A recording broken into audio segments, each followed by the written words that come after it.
Bat music.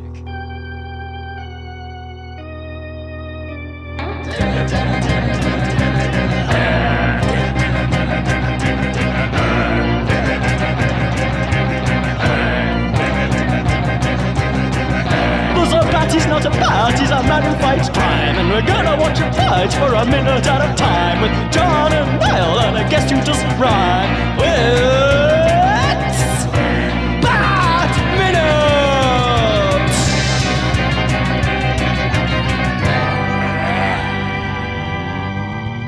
Hello everyone, and welcome once again to Bat Minute and Robin. This is the podcast where we ask you, friends, partners, brother, to listen to us talk about each minute of Batman and Robin, 1 minute at a time. I am one of the hosts, Niall McGowan.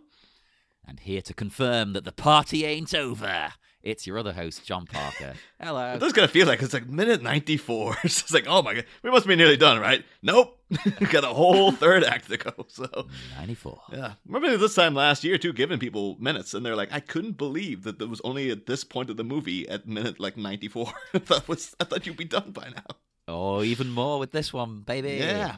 But we are joined today, as we are usually, by a guest. We have someone coming all the way over from the, well, it's going to call it the former Mean Girls Minute, but it's still, the show still stands. It's not. I mean, it's still out there. It's completed. It's not former. It hasn't. No, you've deleted it all off the internet. If you weren't there in the moment, it's gone.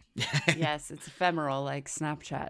I think that was the thing with, like, I remember Mervyn Kennedy changing his, like, I think he put former host of Point Break Minute. And I was like, no, you're always the host of Point Break Minute, though. Like, 60 years from now, you'll still be the host. It still exists. It's still there. So, yeah, once a host, always a host, I guess. Yeah. But yes, hello, welcome, Liz. Thanks very much for joining us. It's my pleasure to be here. I was going to say, I don't think you actually said Liz's name. Oh, yeah. If I didn't, it is Liz Whitaker from Mean Girls Minute. I believe you mean Superman. Hey. Oh, of course, that's what I was wondering for a second. I was like, what the? Well, I'll just politely laugh and pretend I know. Then I remember. Yes, Liz, of course, played Superman in our recent Superman Lives read-through of the Kevin Smith much ballyhooed Superman Lives script. So that's still out there. It was a good listen. I enjoyed that. I can listen to those because I don't partake in them. Yeah, well, there you go. It's an extra. It was like a long old haul too. It was like a 3.5 hour session, I believe. So well, that's one reason I don't partake in them. Oh, but today, as mentioned, we are here to talk about minute 94 of Batman and Robin, and it begins with Bruce berating, and it ends a minute later with Freeze doing some entering and breaking. So, yeah, we're coming in here in the middle. Well, actually, no, before we do that, I always forget to do this, and it should be a point made. Because Batman and Robin is such a divisive movie, always try to gauge what the guest thinks of it up front. But though I know in the past, Liz, that you have stated that this is your favorite of the Batmans. So is that still true? I was afraid to rewatch it in its entirety because I didn't want to have to change that statement. Most guests seem to say something similar. They're like, I didn't watch all of it. Yeah. I do remember really quite enjoying it when it came out. Although, so I was a big, Alicia Silverstone could do no wrong in my eyes. So obviously, I was what on do board. you make of the? Well, I don't know if you even know because your movie knowledge is so bizarre in the best possible way. The criticisms she got for this movie, are you aware of those? I am, and people are the worst. Yeah. And it's just like really unfortunate, but she seems to be living her best life now with her Instagram stories, and I love them. But so yeah, I just remember around this time she had a cover of 17 magazine, where I think she's wearing like leopard pants, and at some point, I think maybe in the story, she wears like an orange corduroy jacket. Amazing. And I was just like, that is the look I need to cultivate. Have you ever achieved this me. dream of orange corduroy jacket and leopard pants? I think I had a similar jacket at one point. I have never worn leopard print pants, I don't think. I had a leopard print coat on last night, but no pants. I know from being out recently into the world. For now, I've been hidden away for so long, but I know now like the 90s are friggin' back in terms of fashion. Oh, for sure. I am currently wearing a cropped t-shirt. Hey, I think now you could let that dream rest for a bit, Liz, but now's the time to revive it. It's time to wake up and get yourself that orange corduroy jacket. As bright and orange as it can possibly get. maybe we're gonna get the Silverstone Naissance. She's gonna come back in a big way. It really sounded like that was like some sort of weird cult thing you're talking about, the Silverstone Naissance. I know. I was like, wait, is this a fashion thing? Oh, Alicia Silverstone. Got it. Okay. Indiana Jones and the Silverstone. Silverstone Sons. No, I think I'm quite happy for what Alicia's doing. Like, I think she is more content now to be like not backseat, but she's just like, I'll play the mom in like Diary of a Wimpy Kid or whatever, and I'll do some parts, but I don't think she wants to be a star anymore. I think she's just like I feel like she wants to be a mom who just like hangs out and sometimes recreates classic Clueless scenes on That's Instagram. living the dream, right? Right? Yeah, no, that I think that seems pretty great. Like I saw one recently where she recreated the scene where she's watching the movie with Christian and she like rolls off the bed.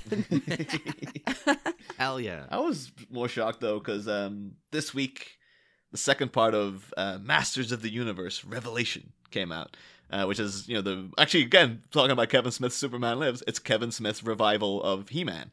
I know you were a big fan of She-Ra, like the Netflix reboot of She-Ra, at least, Liz. Yes. And not really a lot of crossover beyond the fact that they were both originally like part of the same IP. Although, spoilers for He-Man, at the end it does indicate that Hordak might be showing up if they do anymore. So, Well, they are the same universe. I mean, Yeah. it was basically. I mean, you like with He-Man, the way they sat down to just make toys. You can see it with She-Ra. It's like, what if it was He-Man for girls? Yeah. Well, I mean, because my Barbies, I never had Ken dolls. My Barbies had to pair up with my brother's He-Man dolls. Ah, there you go. Yeah. That's Which much was- cooler. He-Man's better than Ken. But yeah, and it really, I had to shake my expectations of what like a couple could look like because He-Man was much shorter than Barbie.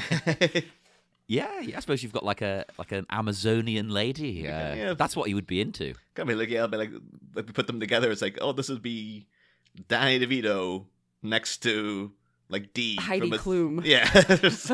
Yeah. But the thing was, That's basically what it was. Put a blonde wig on Danny DeVito. Okay, so basically, we need a new live-action He-Man, and he's played by Danny DeVito. That's what we're saying here. Dolph Lundgren, Yes. the Danny DeVito.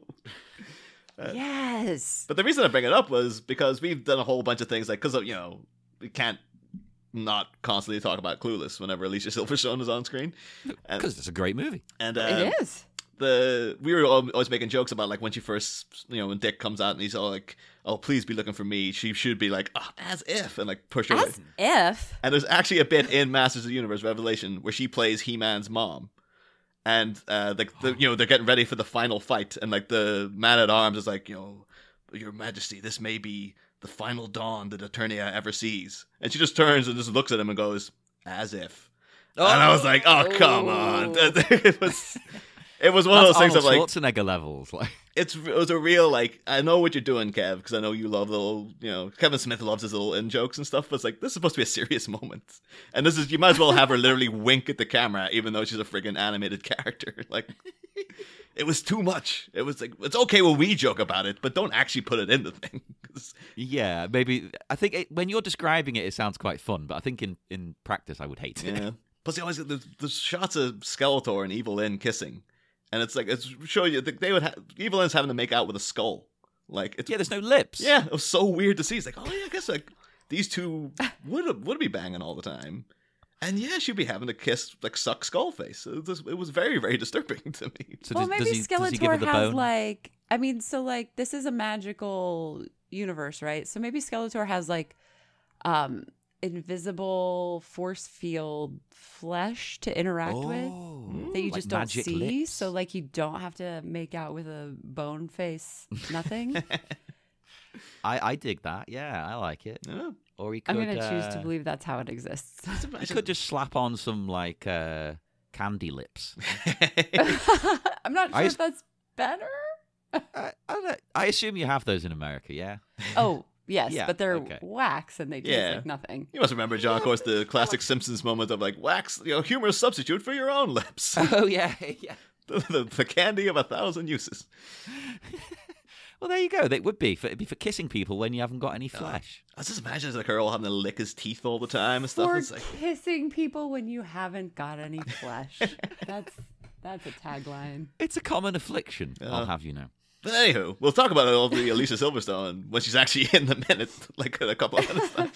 That might be a good idea. Of course, though, we have a big kind of a big, what should have been like the biggest moment of the movie, really, when for a movie called Batman and Robin, where the relationship between these two dudes takes center stage, and Bruce is doing this whole business now of like, you once told me, being on a team means depending on other people. You weren't talking about being a team, you were talking about family.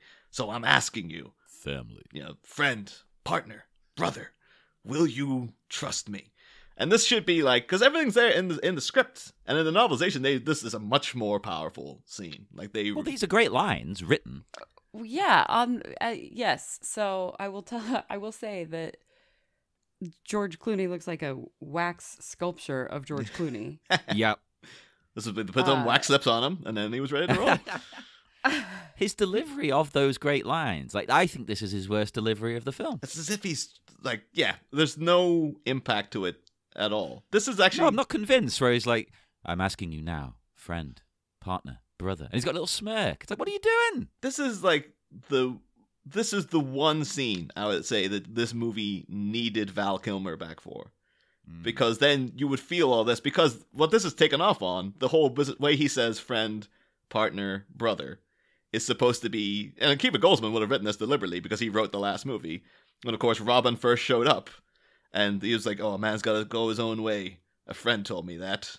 And Bruce says, not just a friend, a partner. So then to go from friend, partner, brother is supposed to be the arc of their relationship, except... one, George Clooney ain't acting it properly at all. No. Two, we've only ever seen these two assholes fighting with each other from like the word go. There's been no brotherly love between them at all. Well, I don't know if I'm repeating myself because, these seasons take so long, listeners. I apologize if we said this way back when. But it kind of reminds me of Obi-Wan and Anakin. The way we don't see them being brotherly.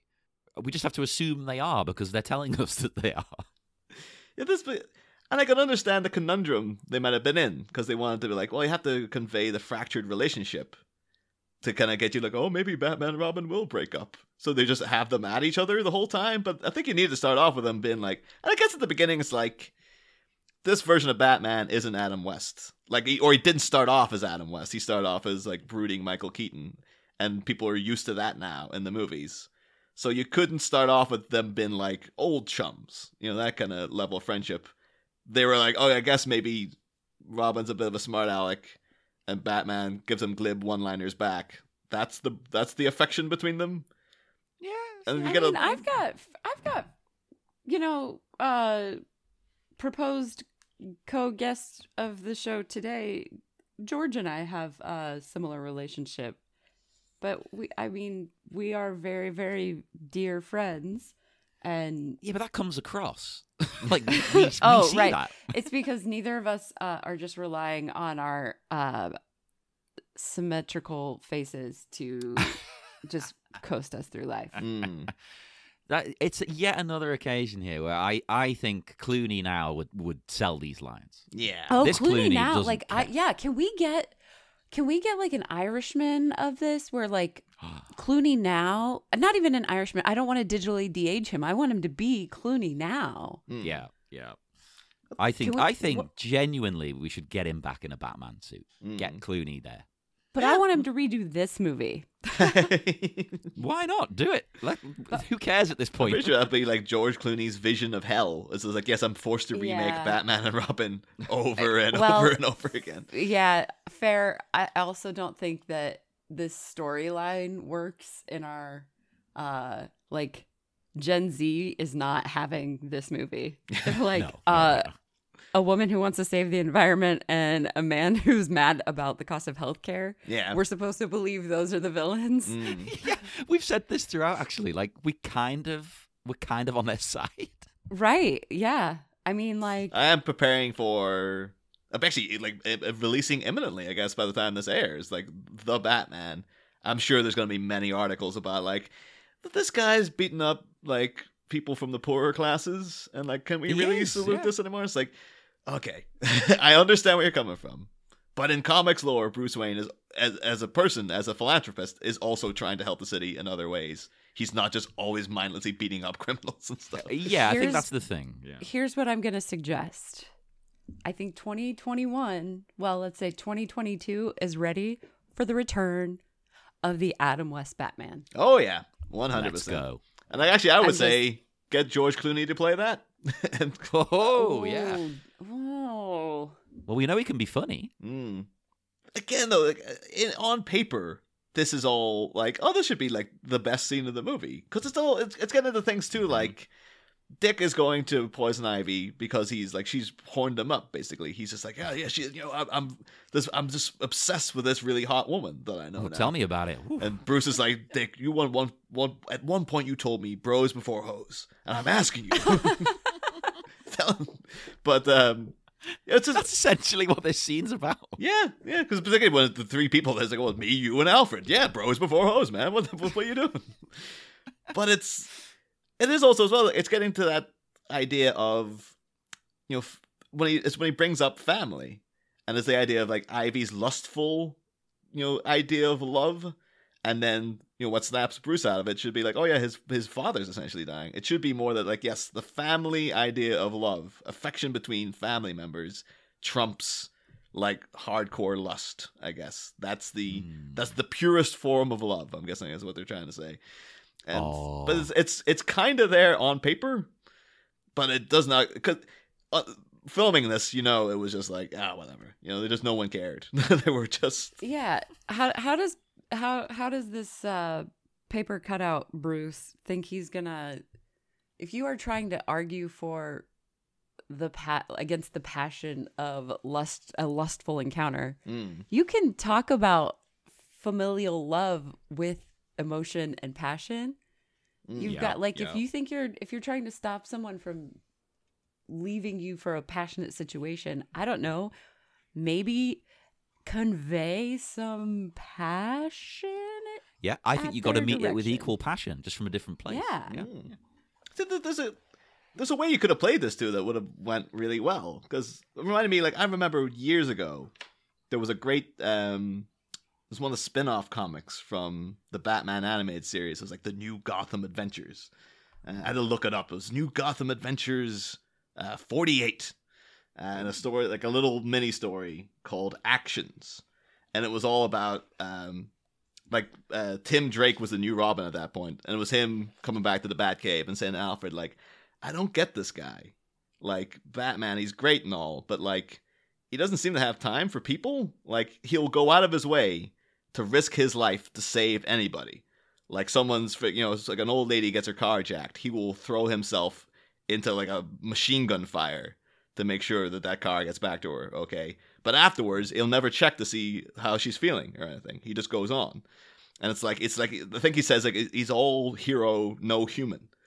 And Alfred tells this story about, like, when Master Dick came first to live here, Bruce had no idea how to talk to him, because Bruce doesn't know how to deal with children, because he was never even really a kid himself. And he just grew up way too fast. And so Dick would be sitting around, like, going through this trauma of his parents dying. And Bruce is just like, well, see ya. And just would go out and just never knew how to talk to him about it. But he understood, because Dick would have nightmares every night. And he's like, I understand that, because I've been there. Because I also lost my parents when I was a kid. So then Batman would go out at night for like ages, never tell anybody where he's going. And turns out he was tracing Haley's circus, where Dick grew up, traveling circus. He gets involved in a whole fight with the mafia, risks his life to get something for Dick. And it turns out it was Dick Grayson's old teddy bear. And he comes into his room and just puts the teddy bear next to him and just walks away. Because he knows, like, I know that this is going to help the kid out. But he can't say it because Bruce Wayne doesn't know how to communicate his feelings. All he knows how to be is Batman. And his heroic actions are supposed to be speaking louder than his words. If you worked that into this movie, where these two guys, like, Bruce cannot communicate with Dick Grayson. He just doesn't know how to speak to him. Because he's not used to it. He's only ever had Alfred, and Alfred's dying, and now he's like, I'm going to be left alone with some asshole I don't know how to deal with. And then this scene comes along here where he has to actually say to him, I'm talking to you person to person, and I'm calling you my brother. Will you please trust me? This would be a huge moment for the movie. But he talks to Dick Grayson all the time in this thing. All he ever does is freaking squabble with him. They never, like, it's not a communication problem. It's just that Dick Grayson's an asshole, and he never listens to him.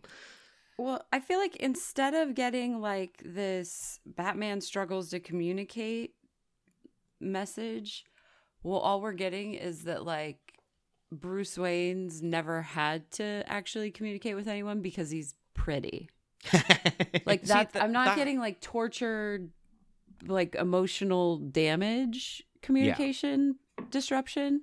I'm getting, I've never had to do this because I'm just pretty and people do things for me. Well, Liz, a communications disruption can only mean one thing. Invasion. Exactly. That's more interesting, though, than what we get. Because what happens is Dick responds to these pleas. It gets through to him. You can see it on his face. It's like melted his heart of ice. Mm. He's kind of like, oh, yeah, you're right. So it's like, we're supposed to buy this terrible acting. And that it somehow is effective and it works. I don't know if Liz, did you think at this moment you could see Dick going over to his side? Because I kind of thought that you were supposed to not really know what he was thinking. Well, I think it's a bit vague, isn't it? But look at his face towards the end. It's supposed to be then when he goes to Ivy and the whole lead up, you're like, oh, he's fallen into the trap, oh no. And then when he does the rubber when he takes off his wax lips, you're supposed to be like, hey, he didn't fall for it.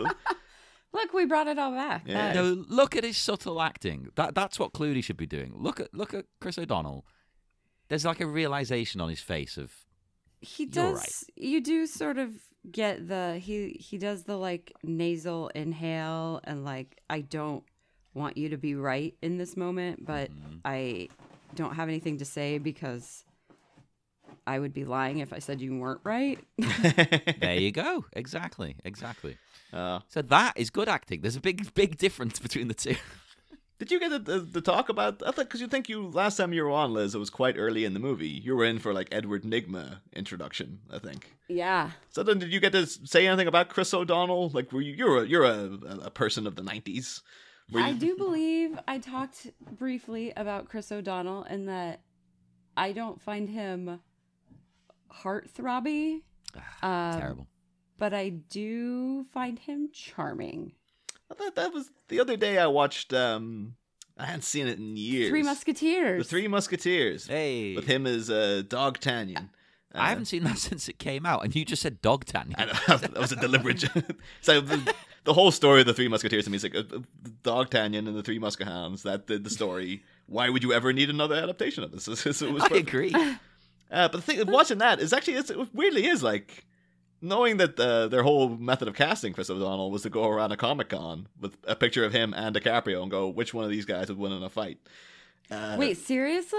Yeah, that's how they say they chose Chris O'Donnell, and everyone was like, "Oh yeah, Chris O'Donnell could beat up."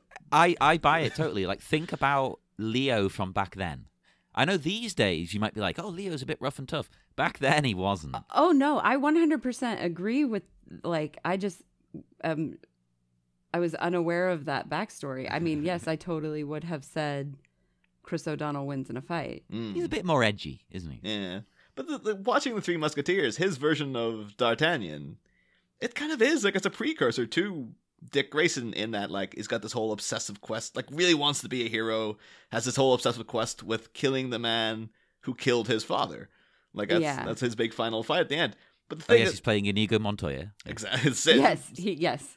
The thing is, though, he's so much more charming in that movie. Like, it shows you how badly it's Akiva Goldsman's fault that he messed up. It's like, you wrote him to be an unlikable prick, because that D'Artagnan's like, I watched that, I was like, yeah, this guy could play, I can imagine him as a Nightwing.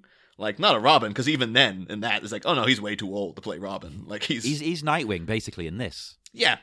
But in that, I could understand the cogs in someone's head going, that guy could play Nightwing. He's so charming. He's so likable. He looks fit. He looks like he can handle himself, but he's also got this real, sort of effervescent, sort of like, hey, I'm your buddy kind of vibe about him too. And that's everything that Dick Grayson Nightwing is in print. And then they wrote this character to be like the most whingy, needy, squabbly prick imaginable. Well, it's Anakin again. Yeah. Yeah, fair. Like, there's never a point you like Anakin. Yeah. Like, even as a kid. You're like, No, oh, it's this true. kid. But I would implore people to go. Looking it up, not a lot of people have time for that Three Musketeers movie. It's like, it's a perfectly serviceable family movie. I don't see what the problem is. I really enjoyed it as a kid, and Same. I watched it again recently, and I still really enjoyed it. Yeah, Hey. there you go. But it's the six. One of my dream castings too is always Kiefer Sutherland as Batman. So to see the two of them interacting, it's like, oh, it's kind of like Oh, and he was the weak link for me in that. Kiefer Sutherland. Yeah. Oh, interesting. Like, why so? Really, I feel like Oliver Platt made that movie. It was really his time to shine. Yeah, that's all very Joel Schumacher casting too. Is a Kiefer Sutherland, he's the Lost Boys and Flatliners, Oliver Platt, Flatliners, Chris O'Donnell, Batman. It's like, oh, like Joel Schumacher was just like in the middle of like one of his 12-hour shagathons watching the Three Musketeers. Like, take down all those names. I think I'm going to want all those guys eventually. Oh, in the minute here though, we well, if you're ready, we cut then Yeah. to the observatory. The only other final thing I'll say is that wish instead of him saying, when he's saying friend, partner, brother, he had been like gone full Adam West and was like friend, partner, old chum. Oh. And then Robin did like little fist in the palm. Was like, "You're right, Batman."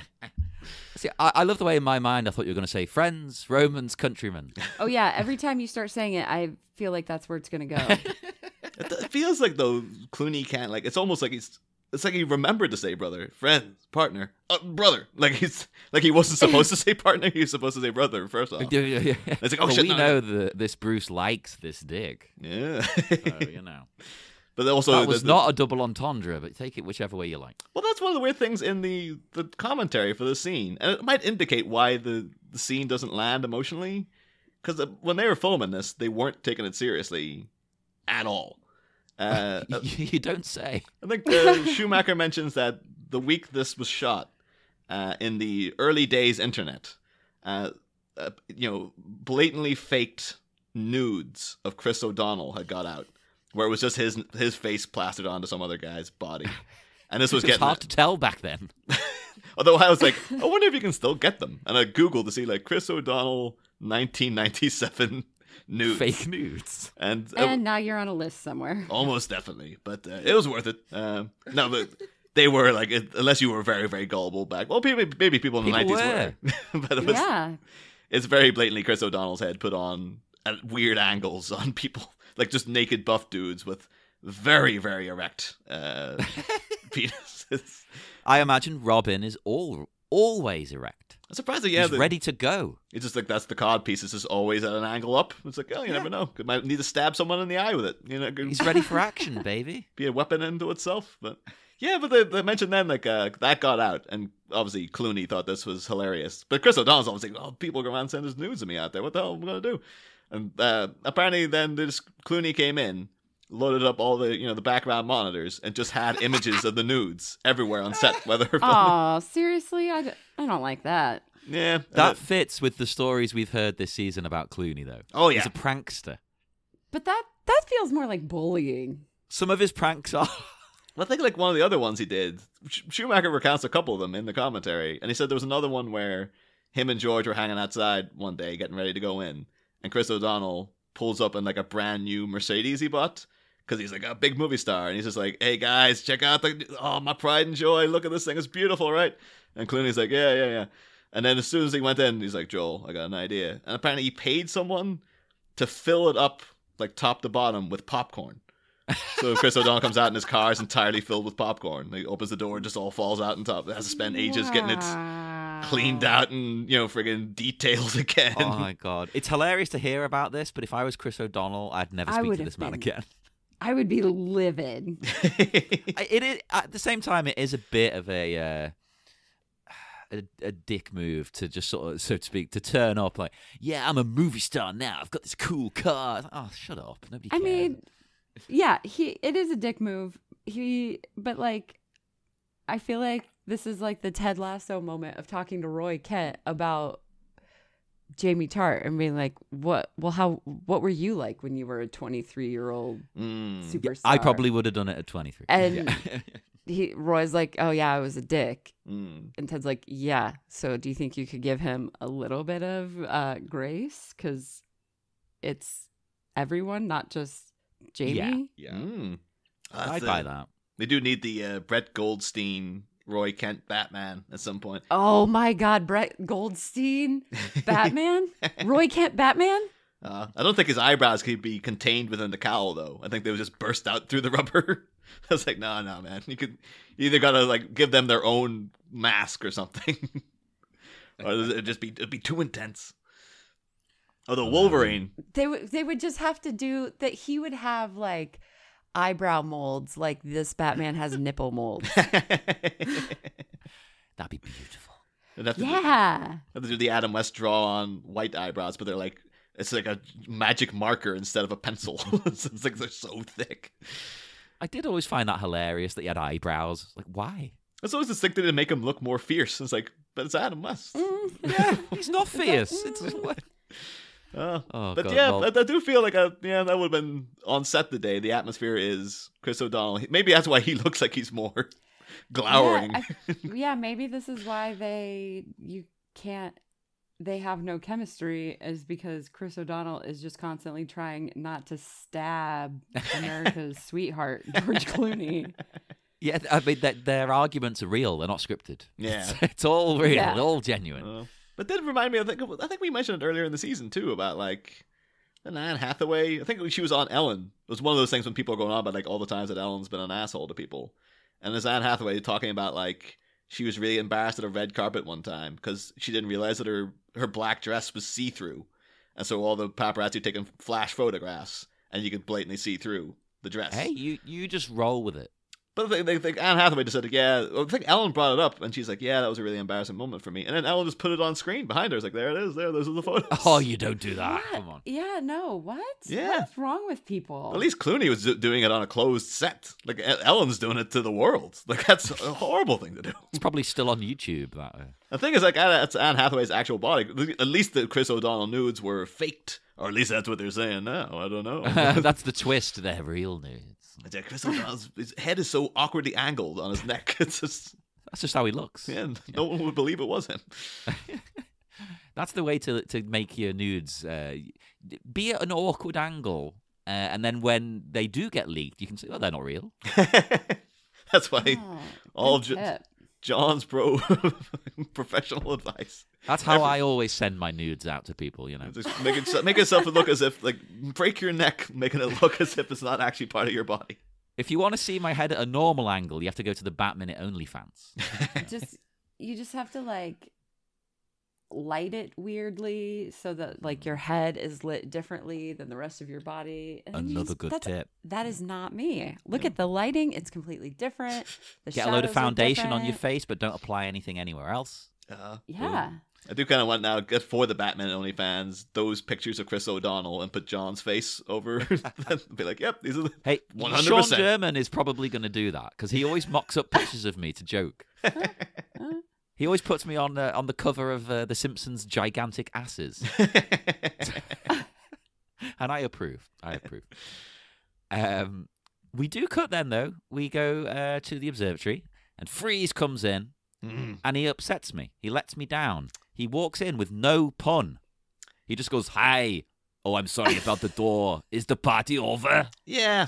Where's the ice pun? It seems like that's. Oh, I'm sorry about the door was supposed to be the joke. I was like, that lame, man. That's not funny. That's lame. It's like, mind if I slip in? There you go. Even that's funnier. Yeah, go with that. Go with that. But then he sees the scientists here and he blasts one of them with his freeze ray for no reason. I guess now we just have to accept he's evil. What? First, you get that line from it's bad deliveries all around. Actually, at this entire minute, because we do have all the diamonds are now in place, which is just like we're in a children's movie and we have to convey that this is what's happening. So all the diamonds are now in place. Thank you.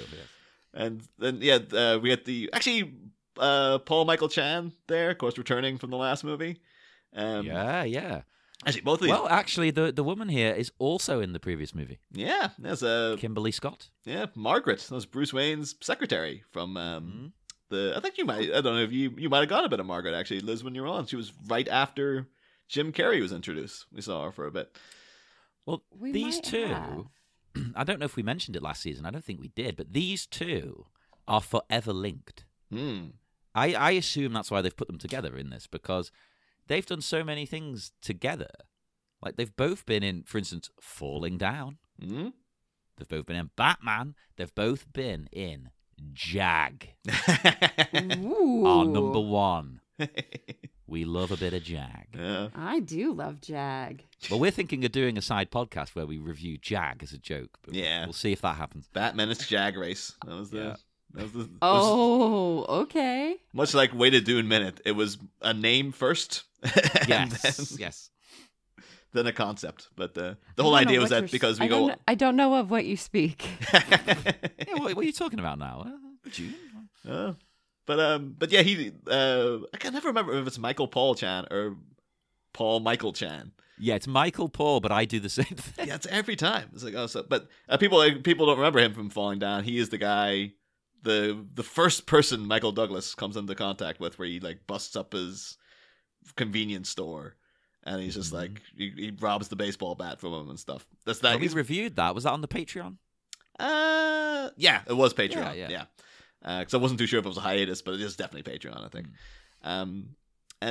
But he does get to deliver this. Who is this nutball?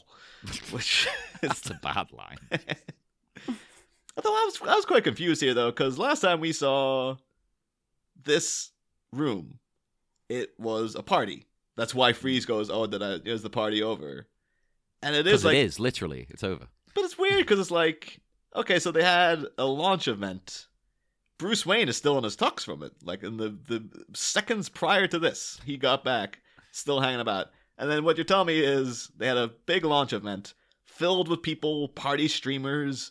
all that kind of crap. Yeah, people were drinking. It was wild. It was looking like it was going to go on into the wee hours.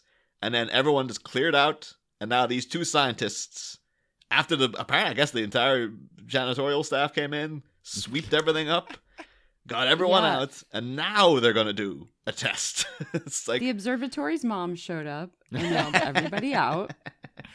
Party's over. I guess so. You better get this place clean.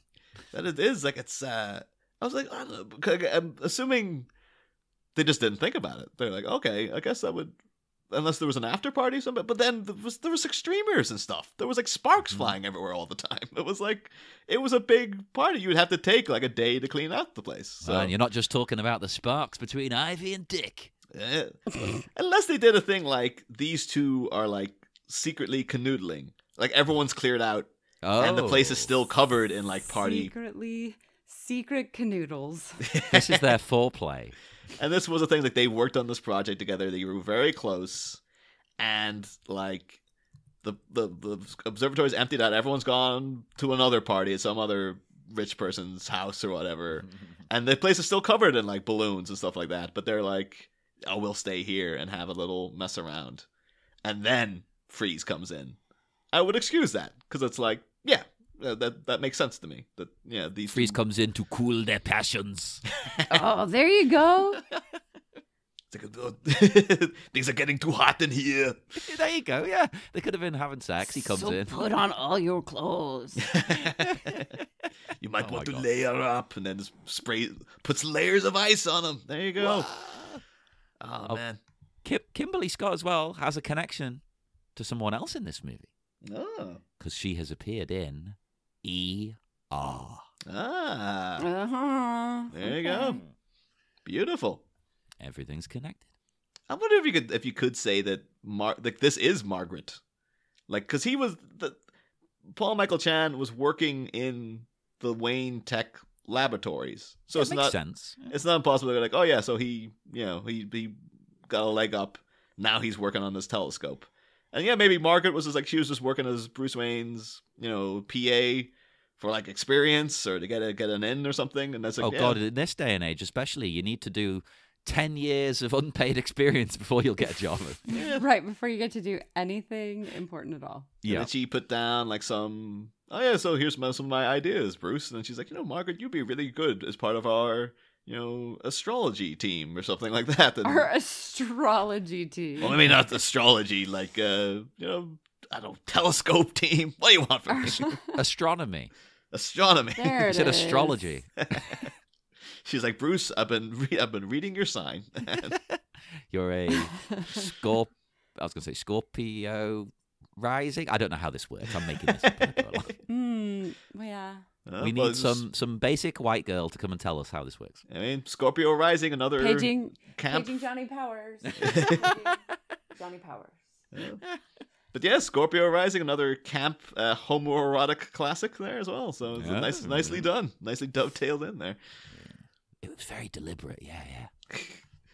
But yeah, I don't know if you guys have anyone have anything else for minute 94?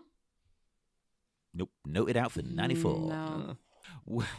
Would you, Liz, like to tell our listeners where you can be found online or promote anything you're up to? Where? No, I really can't be found online anymore. That's probably a good thing. Unless you know me personally, I don't really exist. I used to tell people that they could follow the Mean Girls Minute Twitter, and I would at least retweet the shows I was making appearances on, but I got a new phone and I got logged out of Twitter and I don't remember the password and I can't be bothered to look it up. So I don't even do. So I always remember your retweets anymore. were always really funny though, because I remember when you did the Rogue One stint on Star Wars Minute, and you had like, my father, the creator of the Death Star, would not be happy to hear about this. And I was like, it's a really fun. It's a funny way to tie it in. I thought it was great. Oh man, gosh, I am funny sometimes. That's But, why we have you on. No more on Twitter because I just can't be bothered. Well, just go listen to Mean Girls Minute then. Go find that. Yeah, or just like listen to assorted Movies by Minute podcasts. I usually show up on them at some point, most of them. Yep, you've replaced Crystal Beth. Oh, no one can really replace Crystal Beth. My schedule is just slightly more forgiving than hers. Yeah, it's understandable. Yeah, we'll let her off. You're given one get out of jail free card here, Crystal. I don't think she did ask her for the season, and she was like, it can't do it, cannot do it. She was like, I really want to, can't do it. So yeah, I get it. She does about 5,000 things at once. But yeah, go listen to every show. You'll probably find Liz, most of them, and come and speak to us on Facebook at the Bat Minute Listeners Cave, and Twitter, Instagram, all of that. Why not look up the Patreon as well, the Sleepy Charlie Media Patreon, because you get lots of wonderful bonus stuff on there. And as of recording, we'll have gone back into it with gusto, because I moved house, so we had to have a little brief break on some of this stuff. But Moving is the worst. especially because it's a temporary place. It's not even where I'm going to stay, so it's like even more annoying. So now you have to move. Another move is coming. That's why I've not unpacked 90% of my things. There's just boxes everywhere. But so we will have even more stuff by the time you hear this. It'll be cracking along. And we'll be back on Wednesday with more exciting Bat Minute action. See you then, Batmites. next time, we are Freeze My Bombs! 1, 2, 3,